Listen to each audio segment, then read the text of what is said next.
요한계시록 21장 1절입니다. 또 내가 새 하늘과 새 땅을 보니 처음 하늘과 처음 땅이 없어졌고 바다도 다시 있지 않더라. 또 내가 보매 거룩한 성 새 예루살렘이 하나님께로부터 하늘에서 내려오니 그 준비한 것이 신부가 남편을 위하여 단장한 것 같더라. 내가 들으니 보좌에서 큰 음성이 나서 이르되 보라 하나님의 장막이 사람들과 함께 있으며 하나님이 그들과 함께 계시리니 그들은 하나님의 백성이 되고 하나님은 그들과 친히 함께 계셔서 모든 눈물을 그 눈에서 닦아주시니 다시는 사망이 없고 애통하는 것이나 곡하는 것이나 아픈 것이 다시 있지 아니하리니 처음 것들이 다 지나갔음이니라. 보좌에 앉으시니가 이르시되 보라 내가 만물을 새롭게 하노라 하시고 또 이르시되 이 말은 신실하고 참되니 기록하라 하시고 또 내게 말씀하시되 이루었도다. 나는 알파와 오메가요 처음과 마지막이라. 내가 생명수 생물을 목마른 자에게 아버지의 주리니 이기는 자는 이것들을 상속으로 받으리라. 나는 그의 하나님이 되고 그는 내 아들이 되리라. 그러나 두려워하는 자들과 믿지 아니하는 자들과 투항하는 자들과 살인자들과 음행하는 자들과 점술가들과 우상숭배자들과 거짓말하는 자들은 불과 영하고 타는 용서에 던져지리니 이것이 둘째 사망이다. 아멘. 아멘. 새 하늘과 새 땅. 지금 있는 이 하늘과 지금 땅이 이제 없어지고 새 하늘과 새 땅이 열린 것을 요한이 보고 있습니다. 이게 이제 한자로 신천지라고 해서 요즘 그 어떤 이단들이 더럽히고 있는 이름이죠. 이 새 하늘, 새 땅, 신천지에 대한 말씀을 하고 있습니다.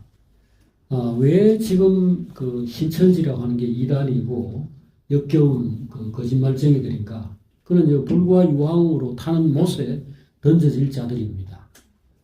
거짓말을 하고 있기 때문에. 이게 왜 거짓말인가? 바로 오늘 그들 안에서 우리가 하나님의 장막이 사람과 함께 있어서 하나님이 그들과 함께 있는 이 상황을 볼 수 없기 때문입니다. 그들 안에는 그 신천지의 그 이만희라고 하는 그 만들어가지고 꾸려가고 있는 이 사람을 비롯해서 그 안에 있는 사람들이 그 생명 속에 탐욕과 거짓과 위선과 사람을 미혹하는 이런 것들이 가득하다는 것입니다. 이름을 뭘로 붙였든지 심지어 우리는 바보입니다. 우리는 별 볼 일 없는 자들입니다. 이렇게 하더라도 내면에서 빛이 나고 내면에서 영광이 있고 진실함이 있고 하나님의 성품이 보인다면 우리는 그들을 참 보배로 생각하고 얼마든지 사랑하고 존중히 여기고 함께 하겠죠. 그러나 새 하늘과 새 땅이 없는데 그들 안에 새 하늘과 새 땅이 아니라 가장 더럽고 추하고 일그러진 그것들이 가득한데 지금 여러분들 그 통일교 요즘 이제 정권이 바뀌어 가지고 지금 이제 된소리를 맡고 있는 것처럼 보이는데 머리에 이렇게 한 학자가 하는 그 여자가 문선명의 부인이죠. 문선명이가 40몇 살에 18살짜리 여고 2학년을 이렇게 꼬셔가지고 결혼을 한 여자가 그 한 학자입니다. 근데 그 여자가 아들을 12명인가 낳았다는 그 참 대단한 사람이죠. 근데 그 머리에 이렇게 왕관, 여왕 같은 그 왕관 같은 걸 쓴 모습으로 요즘 그게 뉴스에 이렇게 가끔씩 나오잖아요. 그 사람이 만든 게 뭔가? 그 사람이 만든 게 지금 말하자면 그 유치원 아이들이 그 학예 발표할 때 쓰는 그런 그 왕관 같은 거 이런 거를 쓰고 자기를 높이고 자기를 하나님이라 자기를 참 어머니라 이렇게 자기를 높이는 그거밖에 없잖아요. 그리고 거기에 그 자기들이 돈 많이 그 헌금해가지고 그 모아서 한 일이 그 무슨 궁전하는 거 우리나라에 아마 현재 있는 어느 왕궁이나 어느 대통령궁도 그것처럼 그렇게 멋지지 못할 거예요. 거기 저 경기도 어딘가 그 세우는 그 무슨 궁전하는 거. 그 사진 보셨죠? 뭐? 네. 예, 그 유럽의 무슨 그 고성이나 무슨 궁전처럼 그렇게 있죠. 그래가지고 예, 그 자녀들은 모조리 이제 왕자처럼 그렇게 다 부와 권력과 명예와 뭐 미녀들과 그러니까 다윗의 아들 그 솔로몬의 그 재판처럼 그렇게 이제 해놨는데 그것이 옛 하늘이고 옛 땅이고 바다죠. 바다라는 것은 모든 물을 다 삼키는 곳이죠. 다 받아들여가지고 예, 거대한 심연을 이루죠. 심연이란 끝을 알 수 없는 어떤 뭐든지 들어가면 다 죽는 여기에 바다가 나오는데 바다에서 짐승이 올라오는 게 첫째 짐승입니다. 요한계시록 13장에 보면 예, 한 짐승이 올라오는데 바다에서 올라오더라. 세상이 빚어낸 사망이 빚어낸 예, 그 지옥에서 올라왔다라는 말과 똑같습니다. 그 바다라는 것은 모든 사람을 다 삼키고 모든 생명을 다 삼키고 예, 그 안에서 끝을 알 수 없는 그런 어두움 이런 것을 상징하는 게 바다입니다. 근데 하나님의 나라가 왔을 때 첫 번째로 이 바다가 없어져요. 그리고 바다 비스무리한 게 보이는 게 있는데 유리바다입니다. 유리바다. 예.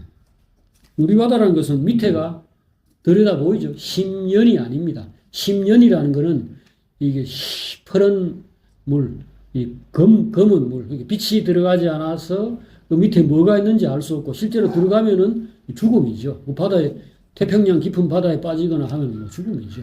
그런데 하나님의 나라라는 것은 그런 어두움이 전혀 없고 예, 흑암이 없고 그 뭐 여기 해가 심지어 없다. 1장 23절에 보면 그 성에는 해나 달의 비침이 쓸데없다. 왜? 하나님의 영광이 비치고 어린 양이 등불이 되기 때문이다. 그랬습니다. 그래서 여기는 투명한 것이 없고요. 어둠이 없고 그 사람의 삶을 고통으로 몰아넣는 이런 것들이 전혀 없는 그런 세계죠. 그런데 통일교를 가보든지 저기 뭐 하나님의 교회 뭐 안상홍 정윤회다 뭐 이런데 지금 우리나라에 이제 가장 그 큰 위력을 떨치고 있는 게 그 세 가지입니다. 신천지 장막재단이라는 그것과 그 다음에 하나님의 교회인데 요즘은 회자를 떼버리고 하나님의 교라고 이렇게 이름을 붙여놓고 있습니다. 그 하나님의 교 이거 그 다음에 통일교 이런 것들이 다 표방하는 것이 천국이죠. 천국. 그들 안에 들어오면은 정말 천국의 기쁨이 있다 이렇게 말을 하는데 실제로 그들이 표방하는 건 세상의 영광이죠. 세상 영광, 돈과 권력과 통일교가 지금 그 추구한 게 뭐냐면 그 권력 있는 사람에게 붙어가지고 그 힘을 빌어서 그들의 사업을 번창시키려고 하는 겁니다. 그래서 전에 그 대통령이 막 그 내려고 하는 그 윤석열 대통령이나 또 그 부인 김건희 이런 사람에게 줄을 대고 돈을 뇌물을 쓰고 이렇게 하는 거죠. 이런 점은 솔직히 말씀드리면은 뭐 우리하고는 상관없지만 기독교도 자유롭지 못합니다. 기독교도 역시 그 정치 목사들 이런 사람들이 뭐 항상 보수 기독교에서 늘 있었고 그래서 전에 뭐 전두환 대통령이 총칼로 정권을 잡았을 때도 우리나라의 그 기독교 지도자들이 다 달려가가지고 뭐 그때 대통령이 되기 직전인데 국보위 국가보안위원회가 하는 뭐 국보위라는 걸 만들었는데 대통령으로 최규하 대통령이 있는데 그 최규하 대통령에게는 가까이 가서 뭘 하는 게 없는데 국보위원장이라는 사람에게 가가지고 하나님이 당신을 세우셨으니 앞으로 잘 되길 바랍니다. 이렇게 축복을 했죠. 그러니까 총칼 들고 쿠데타 일으킨 사람을 지지하고 옹호하고 하는 것이 세상이죠. 그게 언제나 보이는 힘, 눈에 보이는 어떤 그 힘, 이거를 추구하는 것입니다. 새하늘과 새 땅이 아닙니다. 새하늘과 새 땅은 어디냐? 그 속에, 그 심령에 하나님이 계셔가지고 그런 하나님의 영광이 나타나는 곳, 그것이 새하늘과 새 땅이죠. 자, 바다가 없다. 그리고 처음 하늘과 처음 땅이 없다. 이것이 이제 21장의 첫 부분입니다. 어떻게 해서 이렇게 되느냐? 이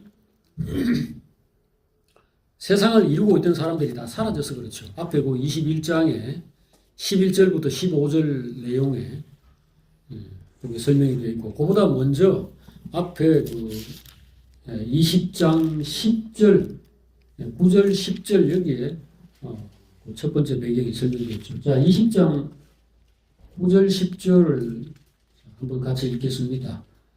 그들이 지면에 널리 퍼져 성도들의 집과 사랑하시는 성을 두루매 하늘에서 불이 내려와 그들을 태워버리고 또 그들을 미혹하는 마귀가 불과 유황못에 던져지니 거기는 그 짐승과 거짓 선지자도 있어 세세토록 밤낮 괴로움을 받으리라. 저절로 무너지는 것도 있고요. 그 다음에 마지막에 하나님이 손을 펼쳐서 직접 사탄과 그 졸개들을 체포해서 다 지옥으로 이렇게 던져 넣는 이 작업이 이제 있습니다. 그렇게 해서 영원히 지옥에서 그들이 고통과 멸망에 처해지는 것이 있습니다. 그러고 나니까 여기 보니 하늘과 땅이 간데 없더라 11절에 그런 말이 나오죠. 그러니까 이게 지금 사탄이 있는 동안에는 이 어쩔 수 없어요. 여러분들 지금 우리가 세상에 있는 동안에 정의와 사랑이라는 것이 우리가 기대하는 만큼 결코 완전하게 세상이 충만해질 수 없습니다. 정권이 아무리 바뀌어도요. 예를 들어서 뭐 박근혜가 가고 문재인 대통령이 서거나 또 윤석열 대통령이 가고 뭐 이재명 대통령이 서거나 하는 걸로 이 세상이 완전히 정의롭고 완전히 평안한 세상, 하나님의 나라와 같은 곳이 되지 않습니다. 지금 미국의 트럼프라는 사람이 지금 두 번째 대통령을 하고 있잖아요. 근데 1기 때에 지금 정도는 아니지만 저거 비슷하게 어떤 행동들을 했을 때 미국 사람들이 다 놀랐습니다. 그래 그 미국의 세계적인 석학이라고 하는 어떤 사람이 이번에 우리 미국 사람들은 우리가 얼마나 큰 착각을 하고 있는지 깨달았다 하는 그 장문의 글을 썼어요. 근데 그 사람은 노벨상을 받았고 세계적으로 미국이라는 게 굉장히 품이 있고 지성적인 나라라는 것을 잘 보여주는 그런 대단한 인물이었는데 그분이 이제 글을 썼는데 우리가 굉장히 교양 있고 지성적이고 수준이 높은 나라인 줄로 착각하고 있었다라고 그 글을 썼어요. 그러나 우리의 밑바닥에는 오만과 그 다음에 탐욕 이런 것들이 가득해서 그것이 결국은 그때 힐러리 클린턴인가 그 사람을 뽑지 않고 결국은 그 바람둥이에다가 형편없는 거짓말쟁이에다 선동꾼인 트럼프를 우리가 대통령으로 뽑은 것이다. 그게 우리 밑바닥에 깔려있던 우리가 모르고 있던 우리의 실상이다. 그런 글을 그때 적었었어요. 저는 그 사람이 이제 4년간 대통령을 했을 거 아닙니까? 하는 동안에 미국의 모든 수준이 다 나빠졌거든요. 모든 면 무역이든 뭐 경제든 정치든 모든 게 혼란스럽고 더 나빠졌고. 그래서 다음번에 그 바이든이라는 사람이 대통령을 뽑혔잖아요. 그때 이 사람이 폭동을 일으켜가지고 의사당을 막 쳐들어가고 하는 이런 말도 안 되는 거의 그 깡패 같은 그런 모습을 보였는데 이번에 다시 그 사람을 뽑았다라는 이 사실을 볼 때, 마귀가 있는 한, 마귀와 그를 따르는 그 첫째 짐승, 둘째 짐승, 뭐 음녀, 이런 것들이 세상에서 활동하는 한 영구한 평화라든지 영구한 그 정의라는 것은 결코 설 수가 없다는 것을 다시 한번 이제 확인을 하게 되는 거죠. 아까 제가 우리는 몸을 가지고 있다. 이게 가장 치명적인 악조건이고, 우리에게 가장 좋지 않은 환경이라는 것은 내가 아담의 자손으로서 이 육체를 가지고 있고, 그 육체 안에 있는 욕망, 육체가 가지고 있는 그 불안과 두려움, 이런 것들이 바로 가장 치명적인, 영원히 우리의 발목을 잡을 수밖에 없는 그 문제다. 그러니까 다윗조차도 인구조사했지. 바세바를 범하는 그 일을 할 수밖에 없었던 겁니다. 그것 때문에 나라가 흔들렸고, 하나님이 다윗에게 아무리 많은 은혜를 베푸시고 일당백으로 큰 승리를 이루고 영광을 이루게 해도 마귀가 있는 한은 어떻게든지 한 달이라도 붙잡고 물고 늘어지는 겁니다. 그래서 결국은 그런 죄를 짓고 그런 나라가 혼란에 빠지고 자식들이 그와 같이 반역들을 저지르고 하는 일들이 생기는 겁니다. 그런데 우리가 오늘 이 계시록 안에서 큰 위로를 받고 희망을 얻을 수 있는 것은 그 마귀가 그렇게 찔기에 끝까지 명맥을 유지하는 같아도 어느 때에 골로 간다는 겁니다. 어느 때 하나님께서 지금 여기 그 9절을 보면 20장 9절을 보면은 그들이 지면에 널리 퍼져 성도들의 진과 하나님이 사랑하시는 사람들이 있는 그 성을 포위한다는 겁니다. 그러니까 이게 얼마나 두려운 상황이겠어요. 사탄이 땅바닥에 모래처럼 퍼져가지고 성도들의 진과 사랑하시는 성을 둘렀을 때에 어떤 일이 벌어집니까? 하늘에서 불이 내려. 여기서 답이 있는 게 아니고요. 여기서 누가 정책을 잘 펴고 우리가 뭐 용기 있게 그런 상황들을 타개해 나가고 하는 그것은 한계가 있어요. 그게 아니고 어느 때에 완전히 새로운 차원의 해결책이 확 그냥 펼쳐지는 겁니다. 하늘에서 불이 내려와 가지고 그들을 다 태워버립니다.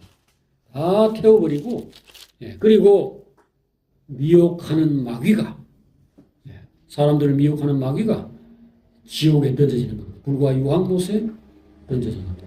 그때 이제 마귀 혼자 가는 게 아니고 그에게 붙어가지고 악을 지금까지 이제 실현해온 모든 사람들, 즉 여기서는 짐승과 거짓 선지자라고 표현된 이들이 다 함께 지옥에 던져지는 것입니다. 그래서 새하늘과 새 땅이 전개가 되는 거죠.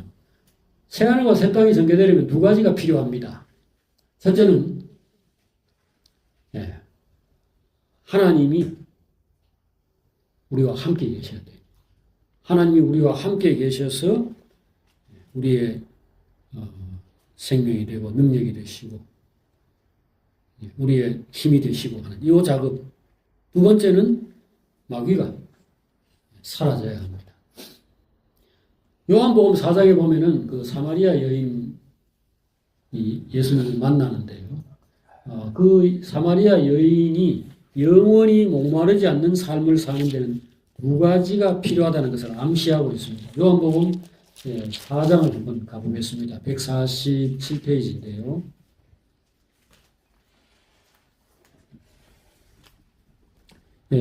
요한복음 4장 13절, 14절 두 절 한번 읽어보겠습니다.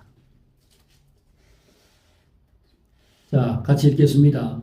예수께서 대답하여 이르시되 이 물을 마시는 자마다 다시 목마르리니와 내가 주는 물을 마시는 자는 영원히 목마르지 아니하리니 내가 주는 물은 그 속에서 영생하도록 솟아나는 샘물이 되리라.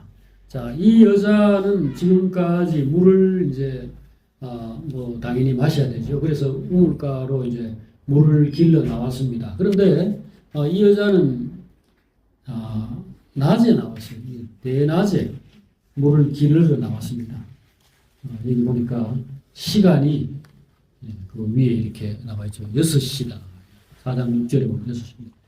이 6시라는 거는 우리나라 6시가 아니고요. 아침 6시 해 뜰 때부터 시작해서 6시간이 지난 거기 때문에 요즘 말로 하면은 낮 12시죠. 정오죠. 근데 여기 유대인들은 이 땡볕에는 물 기르러 나오지 않는다고 합니다. 그럼 이 여자는 왜 이때 나왔느냐? 부끄러운 여자니까 사람들을 맞닥뜨리지 않기 위해서 혼자 대낮에 이래 나왔던 겁니다. 하지만 물은 마셔야 되니까 그래서 먼 길을 걸어서 이 물 마시러 나온 거죠. 그런데 주님이 말씀하시기를 이 물을 마시는 자는 다시 목마른다라고 했습니다. 자, 야곱의 우물에서 우리가 물기를 마시는 것은 필요한 일입니다. 내가 마셔야 살죠. 그런데 주님이 다른 길이 있다고 얘기하시죠. 내가 주는 물, 주님이 주는 물. 자, 이 물은 영원히 목마르지 않는다. 한번 마시면 영원히 목마르지 않는다. 내가 주는 물은 속에서 영생하도록 솟아나는 샘물이 된다. 하나님의 생명이라는 게 그렇다는 겁니다. 그러면은 자, 이거를 첫째는 마셔야 됩니다.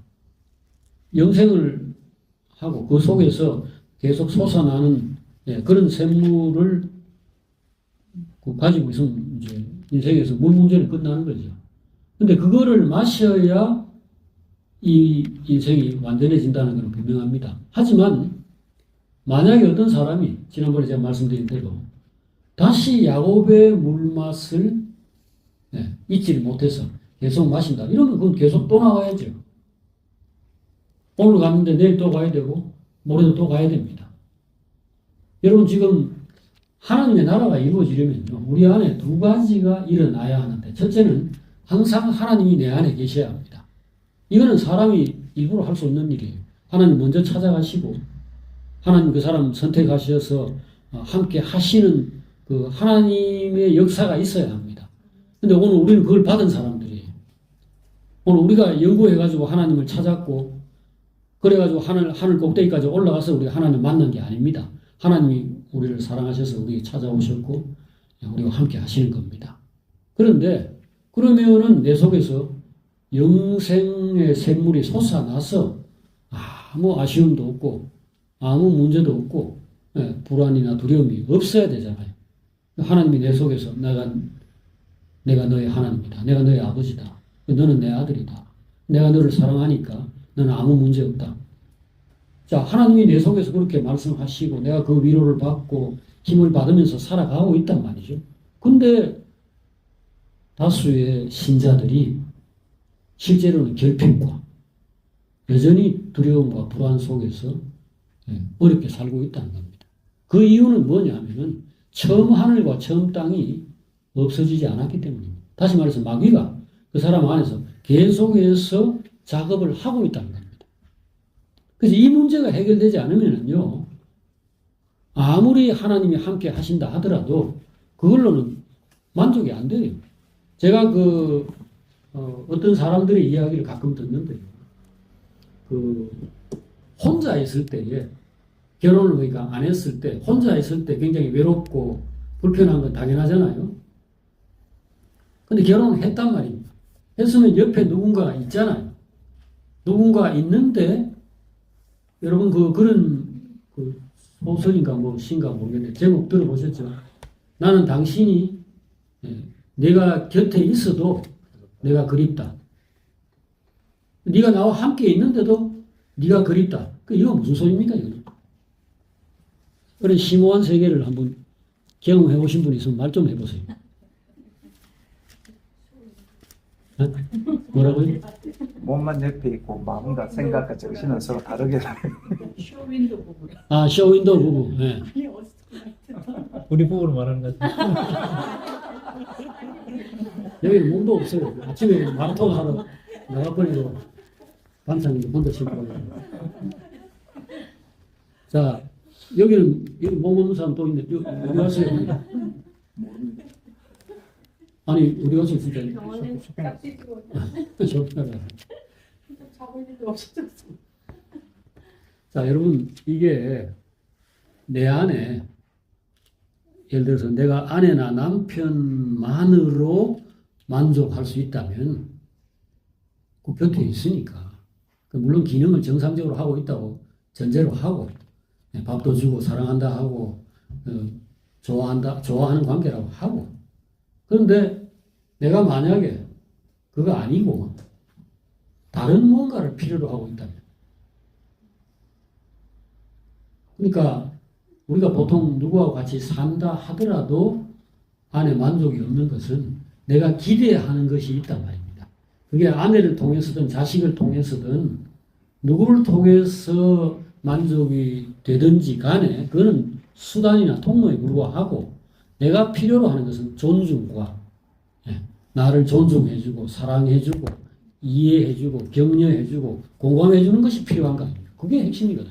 그게 옆에서 무슨 강아지가 그 노릇을 하든지 로봇가 있어야 그렇게 뭐 자기야 좋아 하든지 누군가 내 곁에서 내가 정말로 필요로 하는 그 사랑이죠. 쉽게 말하면. 사랑을 줘야 그립지 않은데 지금 옆에 뭔가 하나 있긴 있는데 이거는 껍데기에 불과하단 말이에요. 속은 죽어버리고 없는 거예요. 그런 걸 줄 만한 그 힘이 없고 그게 안 되는 거죠. 여러분 지금 야곱의 우물물이라는 게 뭐냐 하면요.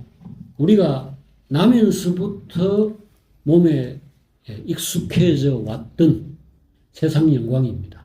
사람의 칭찬, 사람의 인정, 사람으로부터 오는 기쁨, 그겁니다. 사람이 나를 위해 존재합니까? 만물이 나를 위해 존재해요?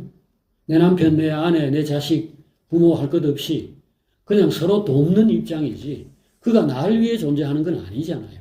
그리고 나를 위해 존재한다 하더라도 그가 하나님의 사랑과 내 안에 완전한 만족과 완전한 기쁨을 줄 수는 없어요. 그러면 그 옆에 솔로몬처럼 마누라가 1000명이 있어도 안 됩니다. 그거 가지고. 주는 게 있으면 또 1000명 저끼리 그 누가 그 사랑을 더 받을까 시기하고 싸울 거 아니겠어요? 그러니까 주는 거 더하기 빼앗아가는 거 신경 쓰이게 하는 것이 함께 있기 때문에 종합적으로 나는 네가 곁에 있어도 계속 그립기만 하다. 이렇게 될 수밖에 없는 거죠. 이걸 이해하시겠습니까? 처음 하늘과 처음 땅이라는 것이 사라지지 않으면요. 우리 안에서 새 하늘과 새 땅이 열리지 않습니다. 지금 오늘 우리가 하나님의 사랑을 받고 있어요. 제가 옆에서 지금 여러분에게 하는 작업이 이거죠. 나는 지금 제덕 형제를 사랑합니다. 제덕 형제 정말 너무 좋고 너무 귀하고 내 옆에 있어서 정말로 나는 참 기쁘고 좋습니다. 물심양면으로 우리 형제들이 있어야 내가 그 밥이라도 한 그릇 먹을 수 있는 것까지 포함해서 나는 정말 우리 형제들 참 좋습니다. 얼굴 보는 것도 좋고 좋아요.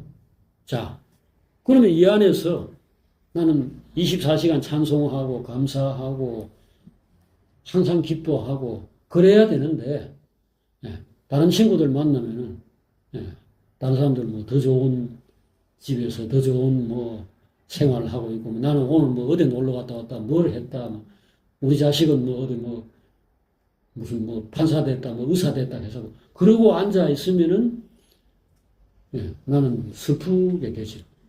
나는 이것밖에 안 되거든. 자, 사람이라는 게 이 야곱의 우물물 내가 지금까지 그 나쁘다는 뜻이 아닙니다. 근데 내가 익숙하고 그것이 나의 삶의 큰 비중을 차지하고 있다는 거예요. 그게 있는데 그 결국은 사탄이 내 안에 들어와가지고 이거는 그래도 갖추어야지. 남들은 다 이렇다는데 너는 이것도 못하냐. 너 하루에 뭐 돈 얼마 버냐. 뭐. 예를 들어서 건강이든 재산이든 명예든지 뭐 힘과 능력이라든지 이런 것들을 계속해서 내 안에서 의미 있는 것으로 자꾸 리마인드 시키는 겁니다. 그거 누구 하겠어요? 하나님으로 만족해라. 또 앞으로 지금은 이렇게 인생이라는 게 저주받아가지고 늙고 병들고 죽고 이렇게 된 거지만 하나님께서 영생을 앞으로 줄 거다. 내 몸을 변화시켜서 영원히 늙지 않고 죽지 않고 슬픔이 없는 세계로 인도할 것이다. 성령께서 우리에게 이렇게 얘기하시는데 사탄이 악한 영이 우리 안에서 맞불을 지르는 거죠. 그래도 네 꼴을 봐라. 자꾸 이게 지금 여기 새하늘과 새 땅을 제가 지금 설명을 드리는 건데 새하늘과 새 땅 새로운 삶, 영생이라는 게 우리에게 의미 있게 다가오려면은 반드시 마귀라는 놈이 없어져야 됩니다. 거짓말하는 자가 없어져야 돼요. 옆에서 부추기고, 시험하고, 유혹하고, 흔들고, 딴 생각을 불어넣고, 그거를 사람 안에서 자꾸 이렇게 뭔가 이렇게 가지고 흔들어대는 그런 자가 없어져야 합니다. 근데 요한이 그걸 본 거예요. 내가 보니 새 하늘과 새 땅이 펼쳐졌을 뿐 아니라 처음 하늘과 처음 땅이 없어졌다. 지금 21장 1절에 새 하늘과 새 땅이라는 것을 사실 설명하는 말입니다. 내가 새 하늘과 새 땅을 보니 내용이 무엇이냐? 내가 새 하늘과 새 땅을 본즉 내용이라는 것은 처음 하늘과 처음 땅이 없어진 거라 이겁니다.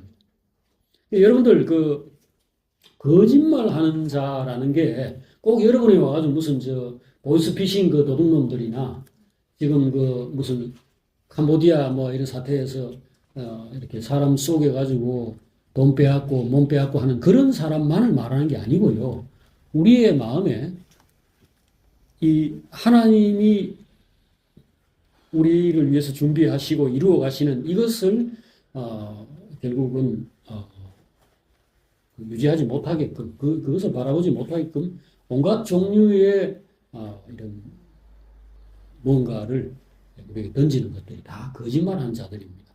그래서 가급적이면요 땅 위에 있는 동안에 그걸 완전히 피할 수는 없으나 첫째는 하나님 말씀으로 그 마음을 무장하시고 먼저 그 든든한 기초가 있어야 됩니다. 그게 기둥으로 여러분 안에 작용하고 그 다음에는 사람들의 말을 듣거나 사람들이 살아가는 모습을 보거나 누군가가 이제 우리에게 뭔가를 느끼게 만드는 그 순간에 이 마음을 관리하는 그러니까 그 육신의 눈을 감는 이런 부분들을 많이 연습하셔야 됩니다.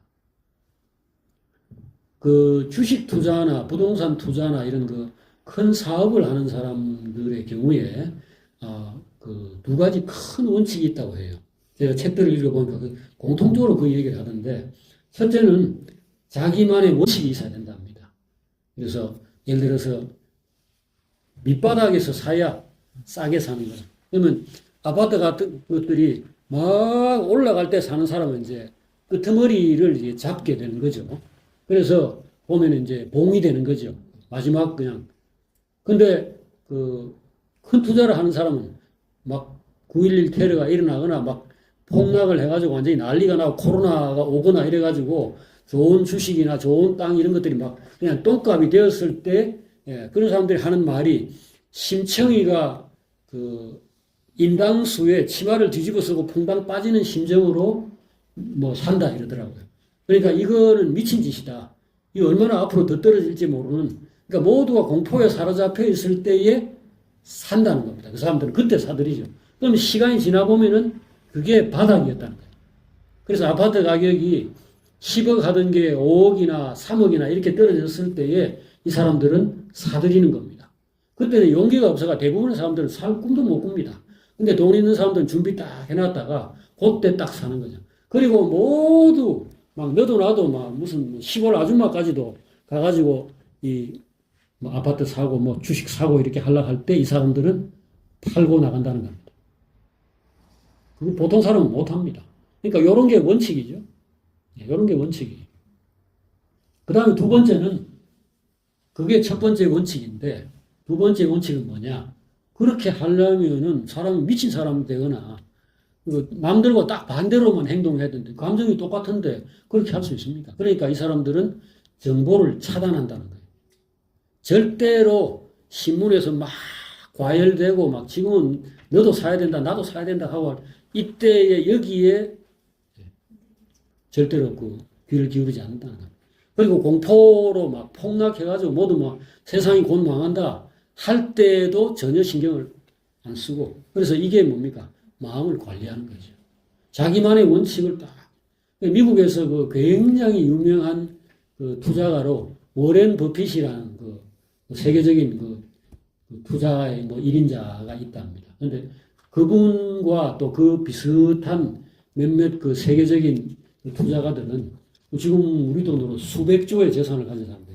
이 사람들은 주식을 살 때에 절대로 그 이메일이나 무슨 그 카톡이나 무슨 전화나 이런 걸로 하지 말고 편지를 쓰라고 한다. 그래가지고 편지를 쓰면 3일이나 일주일 후에 도착을 하는데, 예, 그러면 그렇게 늦게 정보를 알려주면 어떻게 되느냐. 그렇게 됐을 때조차도, 예, 계속해서 추세를 유지하는 것만 산다고. 그렇게 기사에 그렇게 적혀 있더라고요. 그러니까 이 말은 뭐냐면은 남들이 하는 대로 하지 않고, 예, 그냥 담담하게 자기 어떤 기준에 딱 도달했을 때에, 예, 뭔가 행동을 한다는 거죠. 여러분도 그렇게 할 수 있겠습니까? 그렇게 해야 됩니다. 하나님의 나라에 대해서, 예, 우리가 어떤 분명한 지금 잡고 있는 것이 있다면은, 다른데 흔들리지 않는 이 부분을 특별히 신경을 써야 돼요.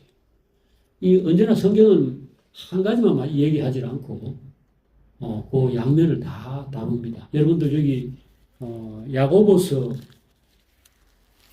4장, 여기 한번 좀 보십시다.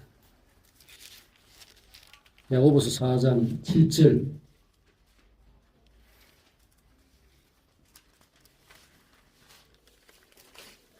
자, 오늘 뭐 새하늘과 새 땅은 무엇이냐를 설명하는 과정에서 새하늘과 새 땅이 하나님이 우리와 함께 하신다는 요 측면 말고 다른 측면이 있다라는 걸 제가 좀 설명을 드리고 있습니다. 다른 측면이라는 것은 마귀가 사라지는 것입니다. 자, 여기 4장 7절 8절입니다. 다 같이 그런즉 하나님께 복종할지어다 마귀를 대적하라 그리하면 너희를 피하리라 하나님을 가까이 하라 그리하면 너희를 가까이 하시리라. 예, 여기 지금 두 대조되는 구절이 나왔죠. 예, 마귀를 대적하라 그리고 하나님을 가까이 하라. 하나만 가지고 안 됩니다. 여러분들 이스라엘이 실패한 내용 중에 하나가 그 방이 굉장히 더러운데, 집이 굉장히 더러웠는데, 그거를 깨끗하게 청소를 했어요. 청소를 해서, 그러면 빈 방이 됐죠? 거기에 귀신이 들어있었는데 쫓아냈단 말입니다. 그래서 그 방이 깨끗한 빈 방이 됐어요. 근데 나중에 어떻게 됐죠? 예, 그 귀신이 돌아다니다가 옛날에 살던 그것보다 더 좋은 데가 없다 해가지고 친구들을 데려와가지고 귀신 7마리가 들어있는 더 형편없는 집이 되었다. 이게 누구를 두고 하는 얘기예요? 예, 이스라엘 사람들을 두고 얘기한 겁니다. 이스라엘은 하나님의 선택을 받은 백성이죠.